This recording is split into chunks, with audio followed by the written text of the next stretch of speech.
আসসালামু আলাইকুম রহমতুল্লাহ। শুনতে বড় অবাক লাগে, বিগত 17 বছর যারা বিএনপির কাবত তলে থাকিয়া নিজের ইজ্জত বাঁচাইছে, নিজের জান বাঁচাইছে, আজকে তারা বিএনপিকে উপদেশ দেয়। শুনতে বড় লজ্জা লাগে। তাদের কি আসলে আল্লাহ লজ্জা শরম দে নাই? তাদের কাছে মনুষ্যত্ব নাই? তারা জানে না বিগত 17 বছর এরা কার আশ্রয় জিন্দা আসিল, বাঁচিয়ে আসিল, আর এখন বিএনপির বিরুদ্ধে হাদিস দে, বিএনপির বিরুদ্ধে কথা বলে, বিএনপির লগে টক্কর দিতে আসে।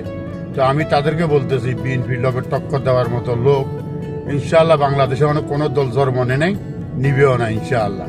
আপনারা আছেন, সারা বছর মুনাফিকি করি, মানুষের সামসাগিরি করি, একবার অতরে তেল লাগাইবেন, একবার অতরে তেল লাগাইবেন, তেল লাগাইয়া খাইছেন, বাকি জিন্দিগি আমরা এটা খাইবেন ইনশাআল্লাহ। বিএনপি কারো কাছে তেল লাগাই ফেলে যাইতেও না, যাবেও না ইনশাআল্লাহ। বিএনপি একাই 100 আল্লাহর রহমতে ইনশাআল্লাহ। দোয়া রইল, বিএনপি জিন্দাবাদ, তারেক জিয়া জিন্দাবাদ, খালেদা জিয়া জিন্দাবাদ, রোহিত জিয়া ওমরও। আসসালামু আলাইকুম রহমতুল্লাহ।